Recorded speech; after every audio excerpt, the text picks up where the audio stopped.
Hi everyone and welcome to another video.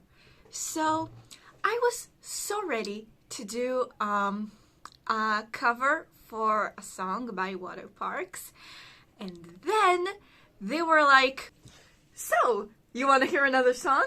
So now I have another song to react to. Now I have heard the little bit of preview that Austin did on Instagram. I don't have a TikTok, but I saw that he also put it on Instagram, and yeah, so I have it right in front of me on their Spotify. So that's nice to see that Loki as Hell is also going to be on Greatest Hits, because I'm sure people didn't know if it was just like a single or if it was actually in the new album. So that is really nice to see. But I am so excited for this. The cover will come out probably like this week on Saturday. But I really wanted to do this video. I wanted to save like the video for this. Let's check the volume. Okay. I am so ready for this. I'm so excited. The song came out about 3 or 4 hours ago. It's now almost 12 a.m.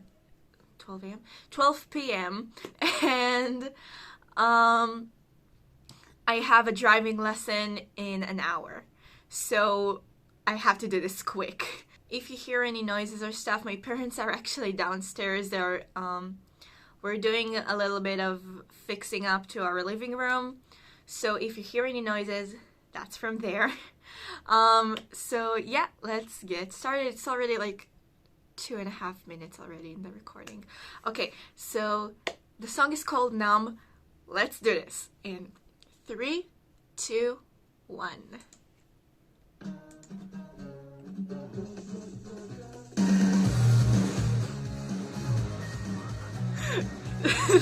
That opening, my god.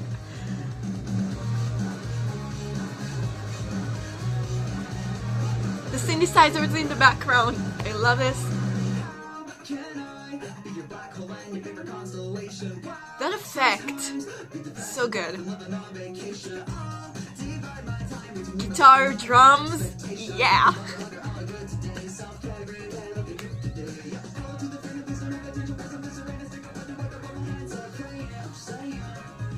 Okay, I don't have lyrics in front of me right now, so I can't actually like get what he's saying. Let's try to listen to that part again. Yeah, I'll have to like slow it down a bit so I can learn this later. But this is so good right now. Like the opening started like so quiet, and then it just all came in, all the layers, everything. I heard like, hey, hey, hey, hey, like, before he started singing, which was really cool.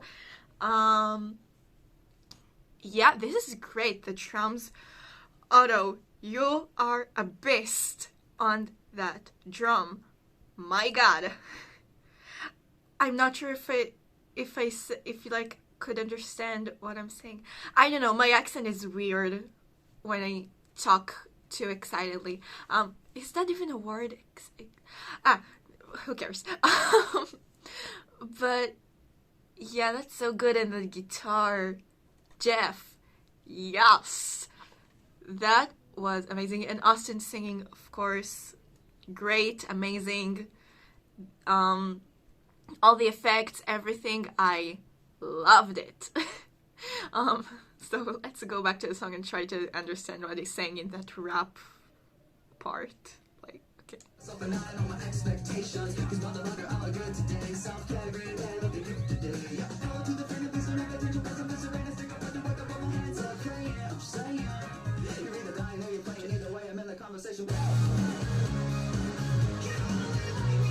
Yeah. Ooh. That effect. And his voice, again, kind of like shouting and screaming.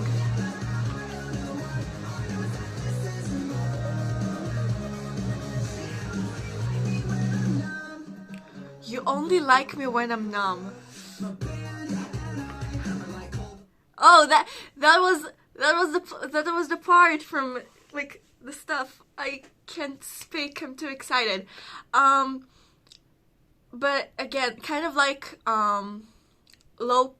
Again, stuff we talked about on Fandom, which was the previous album, and Loki and Snow Globe, like the way that I'm sure a lot of artists feel when you don't actually believe when people like ask you if you're okay, just because they like when there's fandoms are so can be toxic in a way when they like people like when you write sad songs that they can relate to, but then when you write happy songs about like whatever you want, they can get really like the hate can get pretty intense because you don't write about something that they can necessarily relate to. And so that line, you only like me when I'm numb. Again, I actually like when you can see, like this is my own opinion, but I really like when you can see that through the songs, they the artist actually came from one point to another, mentally, physically, whatever you want, and maybe in the beginning of the career they wrote more sad songs and stuff because that's how they felt, but that was weird. Yeah, as I said, like English is not my first language, and I'm really excited right now, so I can't speak. But yeah, like they felt like more sad and maybe a little bit even depressed when they started, but then they overcame that and they went and they found their happy place, and then they write about that happy place, but people don't want to actually hear that. And that's something that us as fans should consider, that people change and like their mental states change. So you have to take that into consideration, that when like artists write songs, they write about how they feel, and if they feel happy, they will write a happy song. And like this is important because us as fans should be happy that the person that we like and like their music is actually happy and having a good time. That's my opinion, but I know there are a lot of people that he's writing about it. That's the important part, that he is actually talking about it. But I know there are a lot of fans that are like, yeah, we want you to be happy, but happy on our own terms, and be sad, but sad that we can relate to. Which as a musician myself and a person who writes songs, I can kind of relate. Because that is a thing you have to take into consideration when you release a song, that people will be able to relate to it. So yeah, sorry about that whole rant, but I just had to talk about this because this is a point that they bring up a lot in their songs, especially since Fandom. So, and I guess that it will be like a reoccurring motive in Greatest Hits, which is good that they're talking about this because it's actually very true. So yeah, let's continue.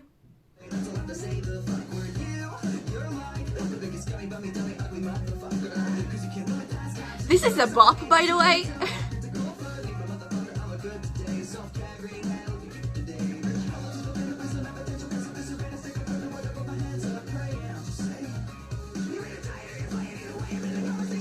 scream.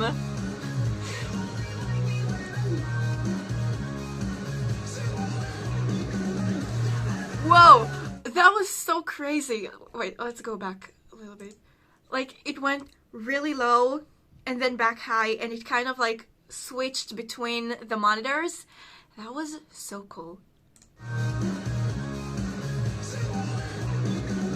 Yeah, it was kind of scrambled up a bit. That was so cool.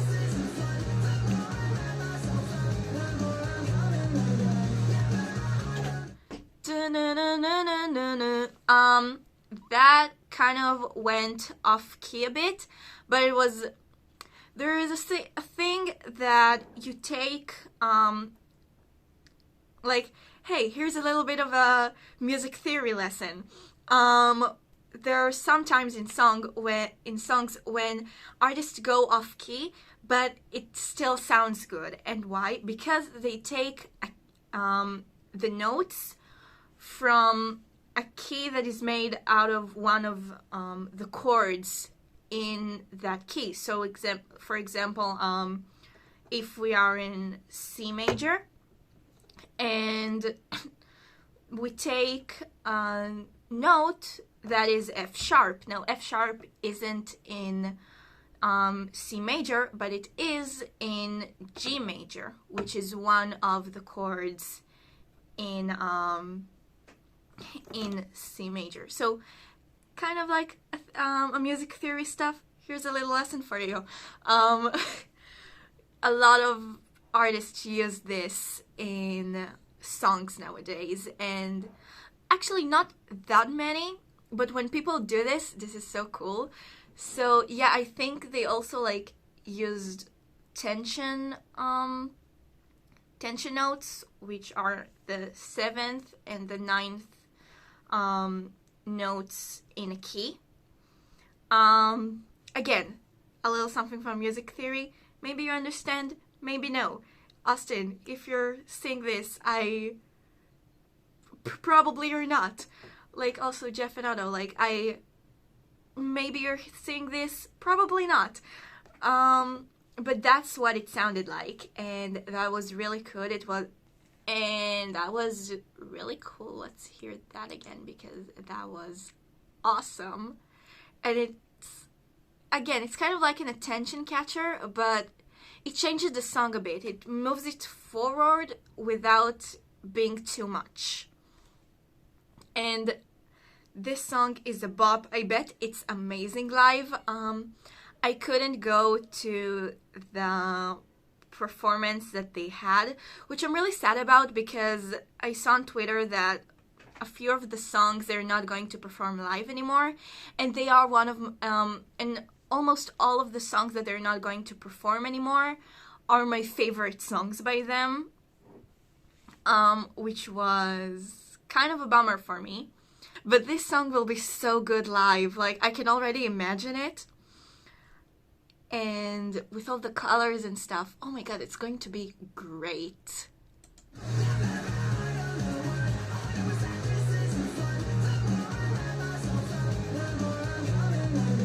Yeah, that was...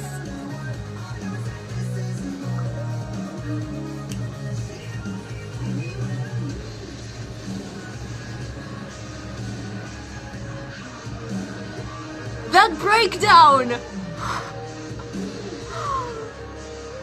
Oh my god! That breakdown! Oh my god! What was that?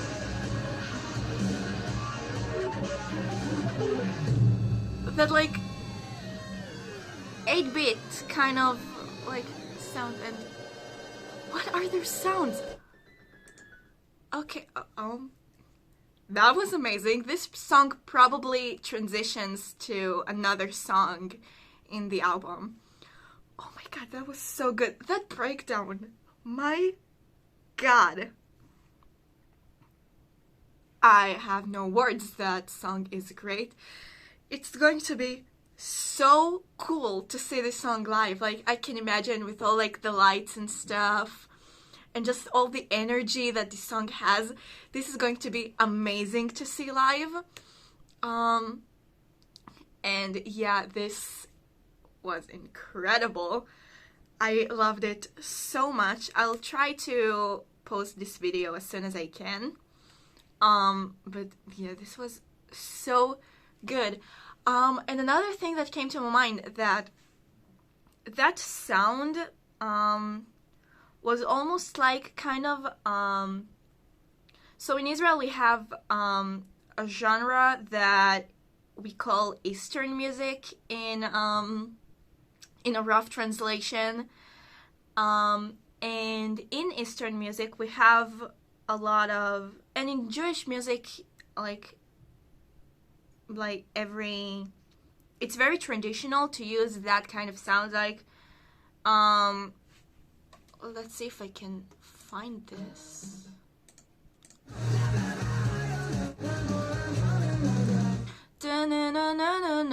So that sounded like a very traditional Jewish sound, which I, as an Israeli musician that studies music here, know quite well. And like I noticed, like even in fandom, there were like in Watch What Happens Next, in the final chorus, when they change when there is a beat change,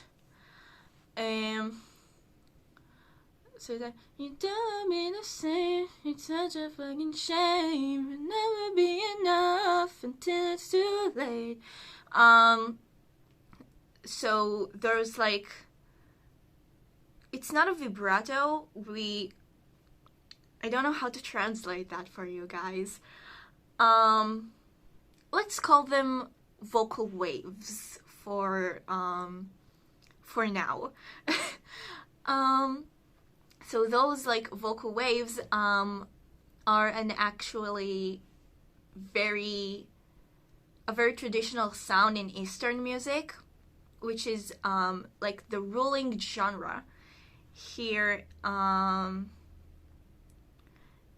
here in Israel, and that like those waves are a very traditional sound. And then also which sounded very much like more of a, I don't know, more like oldish Jewish songs, which have a lot of those kind of tension notes and notes that go off key, and even special keys that usually you can hear in jazz music are actually very popular, were very popular in past Israeli songs. I know like in the Eurovision song that we have, they use that kind of traditional sound. Who knows, maybe I'll do a review of it if you want. They did change it, I saw, so if you want I can do a reaction video to it. Maybe explain more of the traditional sounds that we have here. But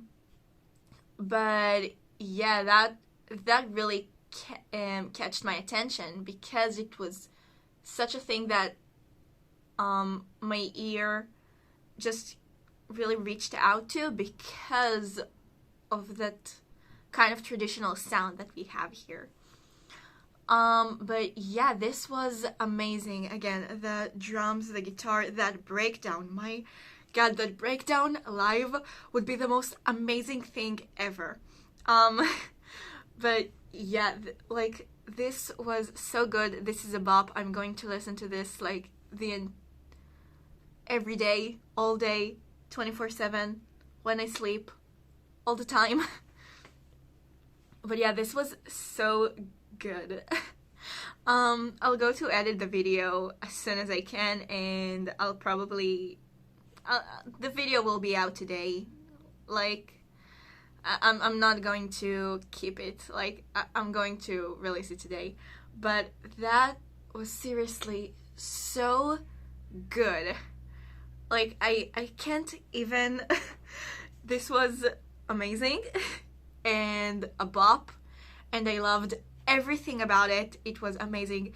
The production and the mixing on this were incredible.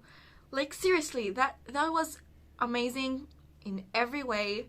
I seriously can't, like, I can't believe they are making us wait 2 months until we can hear the full album, and I will do a full album reaction.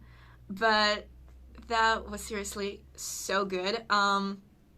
But yeah, this was the song Numb by Waterparks, and again, it was amazing, incredible. But yeah, this was so good.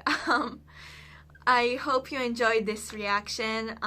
Please leave comments down below to what you want me to do next and what you want me to listen to. I would love to listen to new bands and stuff. And I'll leave my social media links down below so you can go and follow me there. I have a Twitter and an Instagram. I'm trying to be more active on Twitter. I'm mostly active on Instagram. But yeah, this was so good. I hope you guys enjoyed this. And yeah, if you like the video, please like, share, and subscribe. And if you do subscribe, please click the notification bell because I do try and post every week. As you can see, sometimes the videos will come a little bit late, but there is a reason that they're coming out late. But yeah, I hope you guys enjoyed this video, and I'll see you all next time. Bye!